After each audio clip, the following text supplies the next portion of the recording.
Assalamualaikum warahmatullahi wabarakatuh. Pemirsa gapai kemuliaan yang dirahmati Allah, secara istilah syar'i, azan adalah pengumuman masuknya waktu sholat dengan ucapan dzikir tertentu.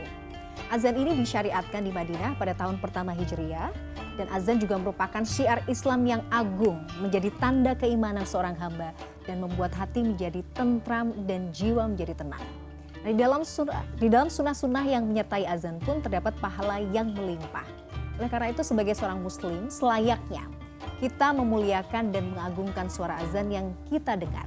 Nah pemirsa, insya Allah hari ini kita bersama akan membahas tema tasawuf terkait rahasia seruan azan. Seperti biasa sudah hadir di studio ada Gurunda dan juga ayahanda kita semua, Kiai Haji Haris Hakam.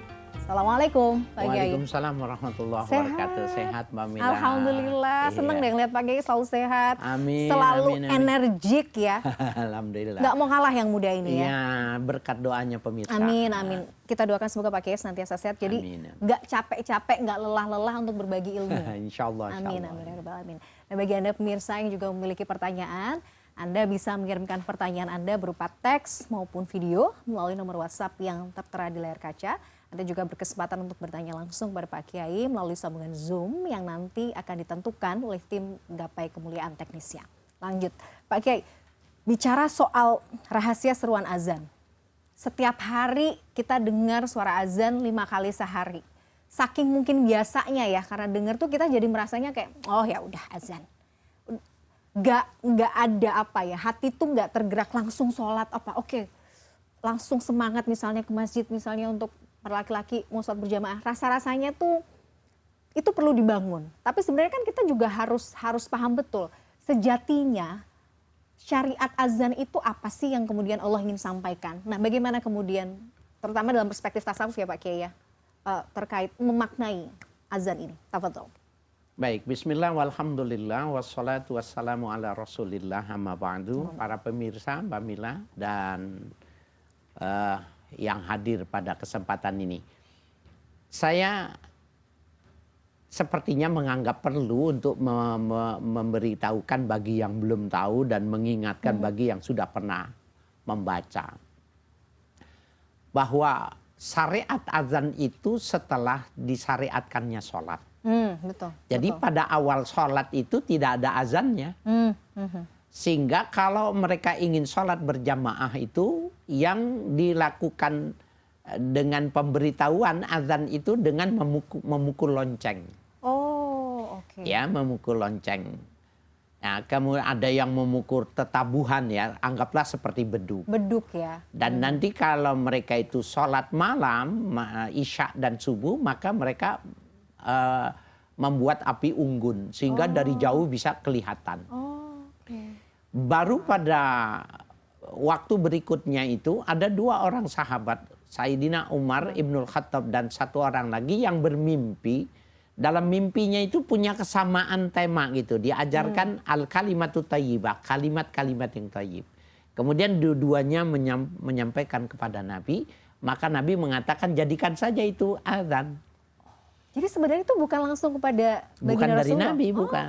Okay. Jadi 2 sahabat Nabi yang diberi mimpi, ada diajarkan oleh malaikat lah dalam pemahaman kita ini, diajarkan kalimat thayyibah.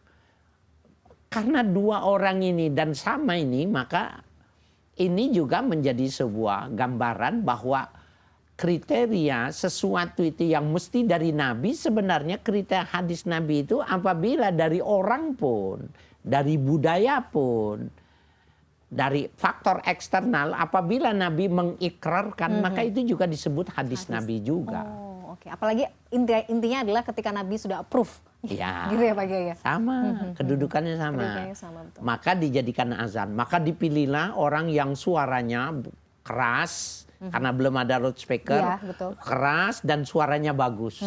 Maka terpilih 2 orang yang terpilih, yaitu Bilal, saya Bilal dengan Abdullah ibnu Ummi Maktum. Ya, orang buta tapi suaranya yang keras. Itu. Masya Allah. Jadi itu ya sebenarnya konteksnya ya? Ya, jadi manggil. Apakah kalau orang dipanggil itu mesti sekarang, seperti sekarang kan umpamanya ada loudspeaker, maka lebih mudah terima? Jawabannya nggak begitu. Dalam kajian tasawuf itu, orang yang rumahnya nempel temboknya, azan juga dia nggak akan dengar. Oh iya sih, betul Pak Kiai. Karena kan hati ya. Iya. Tasawuf itu soal hati, betul. Iya, jadi Mau sekencang apa-apa. karena banyak orang yang rumahnya itu nempel temboknya Aduh, ya sama Allah. masjid itu. Betul. Tapi dia nggak tahu azan itu, asyik dengan tidurnya gitu. Tetapi orang yang lalu, orang yang lebih jauh, tetapi dia bisa mendengarnya. Kalau begitu panggilan itu bukan panggilan fisik saja, bukan panggilan yang sifatnya pendengaran. Ya, jadi kalau suara itu kan dianggap bunyi yang melantunkan nada tertentu itu. Bukan itu, karena seakan-akan kalau kita pahami waktu perintah haji, Nabi Ibrahim diperintahkan untuk memanggil orang-orang untuk melakukan ibadah haji. Orang jelas Nabi Ibrahim sendirian kok. Kalaupun ada orang, yang ada berarti ada istri sama anaknya Ismail. Tapi disuruh panggil orang untuk melakukan ibadah haji. Anggaplah ada 10-20 orang yang ikut bantu mamanya gitu.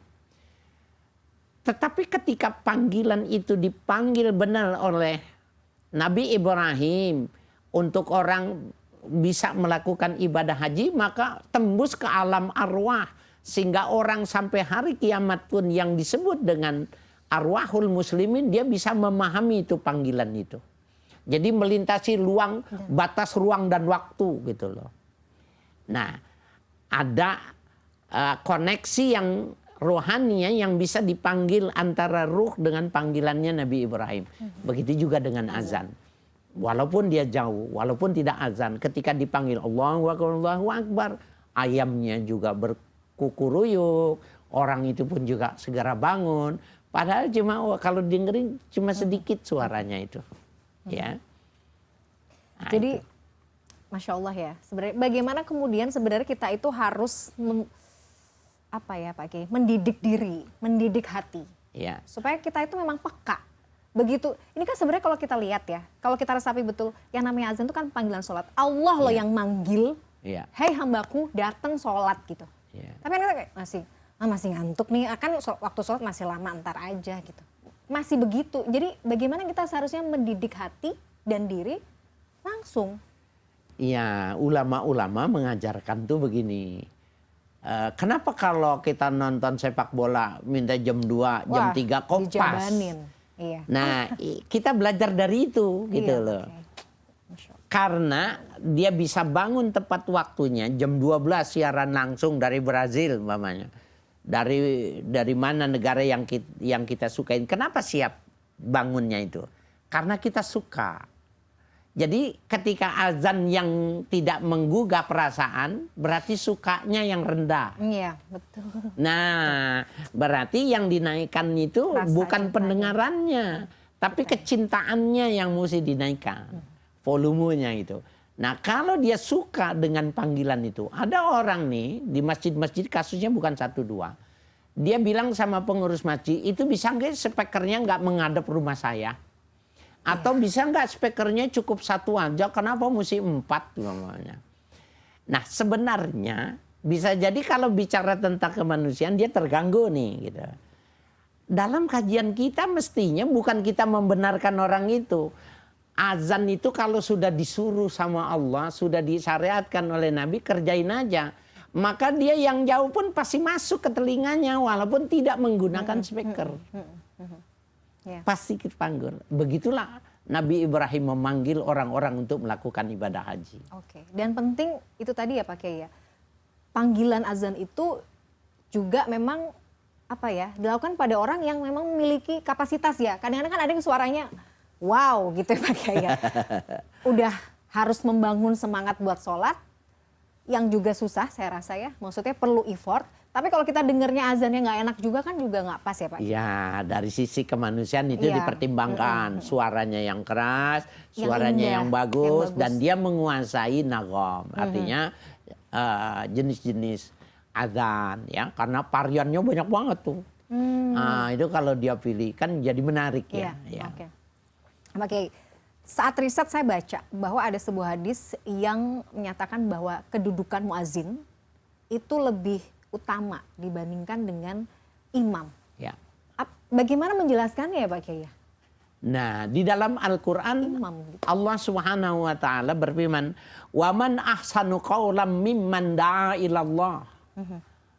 Apakah ada yang lebih bagus panggilannya ketimbang orang yang memanggil untuk bertemu dengan Tuhan?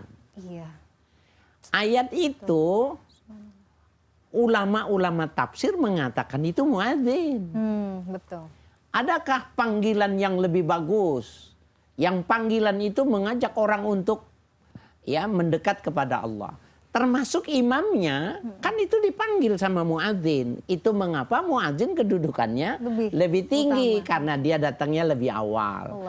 Dia yang buka masjid, musola, dia yang menghidupkan. Bisa jadi dia sapu-sapu dulu. Memang secara rasional dia wajar kalau lebih dahulu. Jadi seandainya harus memilih, maka jadi muadzin lah yang dipilih, bukan jadi imam. Kan banyak orang rebutan jadi imam, pengen jadi imam. Karena tapi sekarang juga susah, Pak Kiai kalau suruh jadi imam suka silahkan menyuruh orang lain gitu biasanya. Iya, bahkan yang suaranya jelek juga masih bertanding juga. Iya. Gitu ya. Karena sudah haji gitu. Sebenarnya enggak, jadi ini yang lebih utama. Dalam hadis lain dikatakan bahwa al-muazzin atwaluhum unuqan yaumal qiyamah.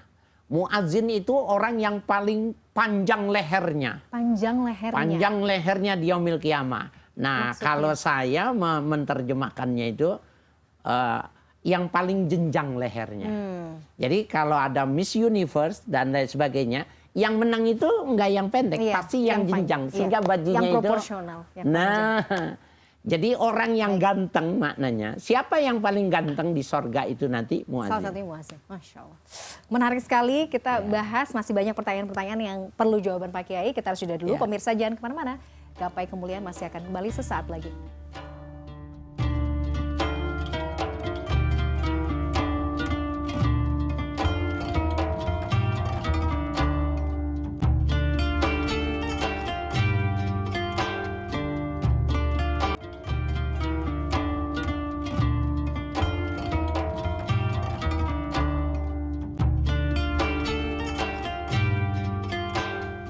Pemirsa, terima kasih Anda masih menyaksikan Gapai Kemuliaan dalam episode Rahasia Seruan Azan. Melanjutkan pembahasan di segmen pertama Pak Kiai. Jadi sebenarnya kita tuh ya harus bisa, ya terutama yang laki-laki ya Pak Kiai ya harus bisa azan gitu ya. Itu tuh jadi bukan jadi kayak semacam pelengkap, tapi sebenarnya itu menjadi keutamaannya luar biasa besar gitu. Jadi kalau ingin menambahkan amal soleh, maka semua muslim harus bisa azan. Okay. Karena dia nanti bersolat sendiri, sunnah azan, sunnah iqamat. Oh, walaupun sholat sendiri ya? Walaupun sholat sendiri. Laki-laki ataupun perempuan? Ya laki-laki, kalau perempuan kalau dia sendiri cuma iqamah saja. Oh iqamah aja, iya betul. Ya cuma iqamah saja. Tapi kalau laki-laki walaupun dia sendiri, dia sunnah dia azan. Ya sunnah dia iqamat. Walaupun dia tahu memang nggak ada orang lagi. Sunnah. Karena azan itu masih tetap bermanfaat untuk jin yang muslim. Maka dia akan senang dengan ada orang azan. Alhamdulillah sholat bisa berjamaah. Untungnya dia nggak colek. Kalau colek PR. Yang ada nggak jadi sholat takut lari nih, kabur. Oke, Masya Allah. Pak Kiai, seringkali kalau azan itu tidak hanya dilantunkan ya, atau dilafalkan itu pada saat mau sholat. Tapi anak lahiran, itu biasanya diazanin gitu. Atau misalnya ngerasa ngelewatin, biasanya gitu kan, ngelewatin tempat-tempat yang dinilai mistis atau angker baca azan. Sebenarnya apa sih memang fungsinya azan selain untuk calling untuk sholat gitu dari Allah? Iya, saya merasa ini hari ini pertanyaan ini yang paling bobot nih. Oh oke. Paling berbobot dapat poin, dapat poin ya, poinnya besar 10. Ini melahirkan satu disiplin keilmuan di perguruan tinggi yang disebut dengan living Quran, living hadis. Penting. Ya, jadi Al-Quran dan Al-Hadis itu dalam perjalanannya itu akan disikapi oleh satu kelompok orang, oleh sebuah pemahaman yang pemahaman itu menjadi sebuah melahirkan bisa disebut menjadi sebuah budaya. Nah, bagi orang yang tidak mempelajari living Quran, living hadis, maka dia akan disebutnya bid'ah dolalah. Iya, betul. Karena apa? Mengada-ada. Dia mengatakan ukurannya yang tidak diajarkan oleh Nabi, maka bid'ah. Nah, tapi kalau dengan pendekatan keilmuan yang baru yang disebut dengan living Quran ini enggak. Nah, azan tadi pertama kita tahu ya bahwa ceritanya itu adalah menggunakan alat tabuh dengan bakar anggun sampai ditentukan azan. Tetapi ketika Hasan dan Husain lahir, cucu beliau Ali bin Abi Thalib, menantu beliau, minta kepada Nabi untuk diazankan. Maka diazankanlah di sebelah kanan dan diikomatkan sebelah kiri. Berarti pemahamannya bahwa azan itu bukan cuma alat panggil sholat. Dia adalah anggaplah menjadi sebuah pembekalan rohaniah kepada bayi. Supaya awal yang pertama dia dengar itu Allahu Akbar. Sebelum dia mendengar yang Asma lain. Allah ya. Asma Allah. Nah, ada hadis yang ketiga bahwa orang sahabat Nabi itu ketika jalan dia berhadapan dengan setan yang menampakkan dirinya. Bagaimana mungkin di padang pasir, mundur jauh, ke depan tambah parah, kiri kanan jauh. Maka dia azan. Ketika azan itu maka lari setan itu. Ketika orang ini lapor kepada Rasul Shallallahu Alaihi Wasallam dan Nabi mengatakan, "Idza sami al azan, asyaitanu yazhabu bid durat." Setan itu kalau mendengar azan maka dia lari terkentut-kentut. Berarti yang ketiga, azan itu bisa mengusir setan. Mengusir setan, betul. Nah, yang jadi masalahnya di kalangan mazhab Syafi'i di kita ini, orang yang meninggal itu diazanin. Ya, betul. Ya, orang yang meninggal itu diazanin. Itu nggak ada hadisnya. Tetapi mengkias dengan kelahiran. Kelahiran itu lahir dari alam rahim ke alam dunia. Kematian itu dari alam dunia ke alam barzakh. Perpindahan alam ya. Karena dua-duanya sangat memerhatikan, dua-duanya sangat memprihatinkan, dua-duanya masih tetap akan terganggu dengan setan. Nah, yang ini ditolak oleh mereka. Bagi yang tidak mengerti, yang tidak mau menggunakan kias sebagai sumber hukum, yang itu dijadikan sumber hukum setelah Al-Quran, hadis dan ijma ulama, kemudian ada kias, maka dia menolak. Tapi yang memahami tentang living Quran ini dianggapnya mengkias seperti orang yang lahir. Nah, bagaimana kita mensikapinya? Bagaimana perasaan kita dari dua pendapat ini? Ikuti saja, yang penting jangan ribut. Dan jangan mengatakan orang salah. Bisa jadi kita yang salah, ya, karena niatnya yang tidak bagus, bukan perbuatannya yang jelek. Iya, betul. Jadi mau dilakukan ya. Mau dilakukan ya monggo, nggak dilakukan asal semuanya itu tadi ya Pak Kiai ya, sesuai dengan ada anjurannya dan nggak perlu mengada-ada dan itu tadi niatnya apa, itu, Masya Allah. Ini yang juga menarik adalah ternyata azan itu juga banyak keutamaan. Kalau kita mendengar suara azan itu kan ada sunnah-sunnah yang sebenarnya banyak yang kita bisa lakukan dan momen-momen salah satu waktu yang mustajab kan Pak Kiai. Betul. Menarik sekali kita bahas, tapi kita harus jeda dulu. Baik. Pemirsa, pembahasan tentang azan ini masih akan kita lanjutkan di segmen berikutnya. Tetaplah bersama kami di Gapai Kemuliaan.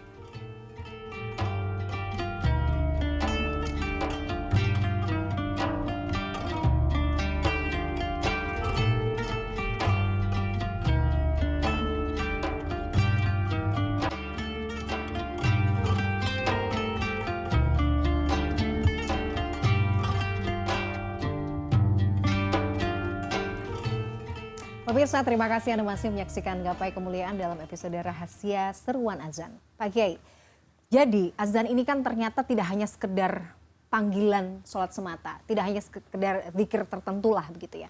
Tapi keutamaannya itu luar biasa banyak, sunnah-sunnah yang dilakukan pada saat kita mendengar azan juga banyak sebenarnya. Apa saja Pak Kiai? Iya, orang yang dipanggil azan kemudian datang lebih dahulu, maka dia punya nilai yang lebih besar. Tapi yang lebih besar lagi orang yang datang sebelum azan.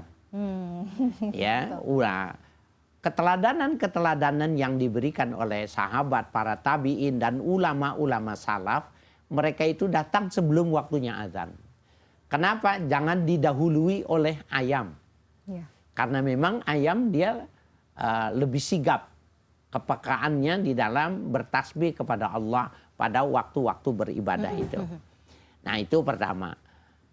Yang kedua, orang yang sholat ya dengan dia memperhatikan azan ya, maka dia punya kesempatan untuk mendapatkan al-auqatul mustajabat, waktu yang mustajab gitu. Nah, setelah azan kemudian dia berdoa. Ya, setelah berdoa dia sholat, dia berdoa lagi. Karena memang salah satu mustajabnya doa itu bainal adzan wal iqamah. Waktu di antara azan. Nah, di situ. Maka dia segala urusannya ketika dia sudah setorkan kepada Allah, maka selebihnya dia tawakal. Karena itu adalah yang terbaik karena dia sudah setorkan kepada Tuhannya. Masya Gitu. Allah. Jadi pelaksanaan misalnya kayak lagi menunggu juga nih waktu pakai untuk iqomah, kita juga bisa melaksanakan sholat qobliyah misalnya, Ya. itu juga bisa dilakukan di situ ya? Betul. Oke. Pak Kiai, kalau kita sedang mengaji nih, terus kemudian kita dengar suara azan, itu baiknya gimana? Lanjut aja ngaji nggak apa-apa sebenarnya? Atau kita stop dulu? Nah, kita lihat azan itu berwaktu. Iya. Sementara mengaji itu tidak berwaktu. Iya, betul. Maka dia kalau dia dihadapkan, maka mengaji itu yang kalah. Sehingga mendamaikannya itu orang yang sedang membaca Quran karena mau menghatamkan Quran di Ramadan. Ibu-ibu lagi baca Quran ya. Nanggung nih gitu. Kemudian kan. ada azan, maka dia nggak perlu meninggalkan bacaannya dan dia menjawab, memutus. Jadi dia lagi baca Allahu Akbar, Allahu Akbar, dia jawab Allahu Akbar, Allahu Akbar, baca lagi. Asyhadu an la ilaha illallah, asyhadu an la ilaha illallah, dia baca lagi terus.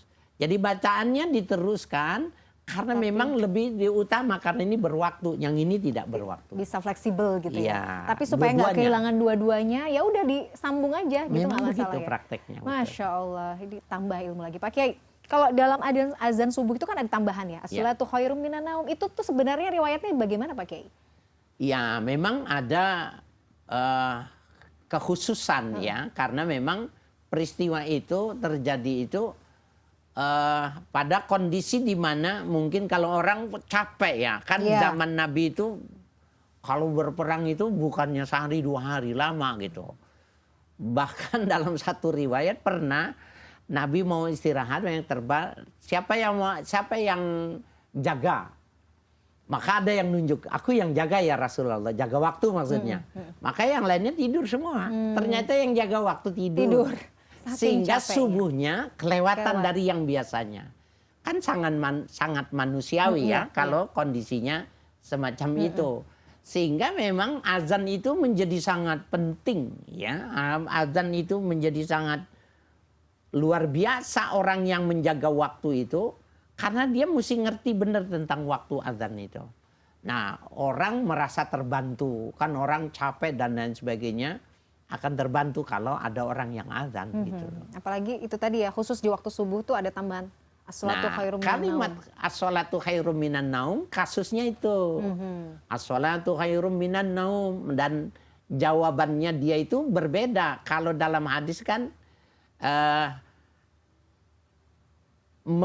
orang yang mendengar itu, orang yang mendengar azan itu mengucapkan sebagaimana yang diucapkan azan. Allahu Akbar, Allahu Akbar. Kita ikuti. Ya ilah hayya ala, kecuali kalimat hayya ala. Hayya ala shalah, hayya alal falah, bukan kita mengucapkan itu tapi kita menjawabnya la haula wala quwata illa billah. Enggak mampu saya. Jadi ya ayo kita mau mencari kebahagiaan. Cari kemenangan. Ayo cari kemenangan, ayo kita sholat. Jawabnya la haula, tidak ada daya. Wala quwata, enggak punya kemampuan ya Allah. Ya illa billahil aliyil azim, kecuali daya dan kekuatan dari Tuhan yang agung.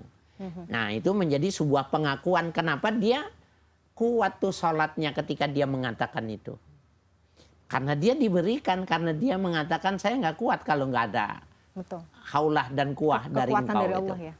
Nah, kemudian juga dengan taswib itu, ketika as-sholatu khairum minan naum, ya sholat lebih bagus daripada tidur, maka jawabnya sodakta wa bararta wa nadzalika minasyahidin. Sodakta engkau benar, wa bararta dan kau melakukan kebaikan. Wa nadzalika minasyahidin, aku bersaksi tentang kebaikan itu. Ada yang dilengkapi lagi, sodaqallah, maha benar Allah. Wa sodaqar rasuluh, maha benar rasulnya. Wa sodakta dan kau benar. Dan kau benar. Oh, yeah. Paham. Saya pilih yang terakhir aja lebih gampang. Itu bisa jadi pilihan ya, Masya Allah, dapat ilmu lagi. Pak Kiai, kalau di Tanah Suci, di Makkah Madinah, sebelum subuh ya, azannya 2 kali kalau pagi. Itu tuh sebenarnya memang bagaimana ya Pak Kiai? Ya, memang di zaman Nabi sudah 2 kali. Oh, memang sudah 2 kali. Dan itu oke. Sunnahnya subuh itu 2 kali. Karena kan orang tertidur. Iya. Nah, apalagi kalau yang seperti Mbak Mila masih muda, banyak perjanjian traktat antar negara kan gitu kan. Itu memerlukan energi. Dan itu sama dengan lari 10 kilo. Nah, jadi dia nggak bisa langsung bangun, langsung melek gitu loh. Maka dikasih azan sekali. Maksudnya suruh bangun, suruh mandi. Kemudian waktu azan kedua itu sudah masuk sholat. Jadi azan pertama itu lampu kuning. Oh iya, ayo siap-siap nih ya gitu. Lampu hijaunya itu pada azan kedua. Jadi kalau masih Bilal yang azan, orang masih boleh sahur. Orang masih boleh kalau nanggung traktatnya itu. Tapi kalau yang azan Abdullah ibnu Ummi Maktum itu nggak boleh, sudah harus selesai. Jadi ada pembedanya. Iya, orang tahu kumur, betul. gitu. Pakai satu lagi, aduh boleh ya satu lagi, meskipun sudah dikode ini. Pak, kalau pada saat kita sahur, terus kemudian memang sahur kita tuh agak telat gitu. Lagi makan ada azan. Bagaimana? Apakah sudah masih boleh nggak kita lanjut? Nggak boleh, sudah keluarkan. Biasanya saya harus ditelan dulu pakai, nggak boleh ya, nggak boleh begitu. Kalau masih Allahu Akbar, ya telan buru-buru. Tapi jangan sampai bar gitu ya. Jadi kalau masih di apalagi awal-awal, sudah di mulut misalnya ya, udah tinggal bahasanya tinggal telan aja udah nggak apa-apa. Ya udah selesai, kumur-kumur setelah itu. Kumur-kumur, tapi seret ya pakai air. Tapi Masya Allah, aduh luar biasa. Jadi Pak Kiai intinya bahwa, closing Pak Kiai, singkat saja. Jadi bagaimana kita supaya azan ini bisa kita resapi, kita muliakan juga dan kita bisa mendapat manfaatnya. Orang yang azan mendapatkan kemuliaan hebat, bahwa sebenarnya yang hebat itu bisa kita dapat dengan cara kita memekakan telinga kita. Nah, memekakan telinga kita itu enggak mesti dalam keadaan yaqaza, dalam keadaan sadar. Tertidur juga, kalau memang kita dari sore mau tidur, kita sudah siap besok saya mau sholat subuh, maka terkoneksi dengan azan yang terdengarnya, lirih terdengarnya. Tapi kalau dia tidak siapkan dari sorenya, azan di samping rumahnya 4 speaker pun dia tidak dengar. Betul. Jadi tanamkan dalam hati pentingnya dan keutamaan itu berazam ya Pak Kiai ya, sebelum tidur. Masya Allah. Luar biasa, banyak banget ilmunya hari ini, Masya Allah. Jazakallah khair Pak Kiai, ilmunya insya Allah kita akan ketemu lagi next episode dengan begitu banyak ilmu-ilmu dan juga kajian lain yang pastinya bermanfaat. Insya Allah. Amin, amin ya rabbal alamin. Pemirsa, usai sudah perjumpaan kita hari ini dalam program Gapai Kemuliaan. Semoga tausiah kali ini bisa menambah hasanah ilmu agama kita, menjadikannya bermanfaat, dan yang paling utama menambah ketaatan kita kepada Allah Azza wa Jalla. Saya Mladia Rahma dan juga Kiai Haji Haris Hakam pamit. Terima kasih atas perhatian Anda. Insya Allah kita akan jumpa lagi pada episode berikutnya. Wabillahi taufik wal hidayah. Wassalamualaikum warahmatullahi wabarakatuh. Waalaikumsalam warahmatullahi wabarakatuh.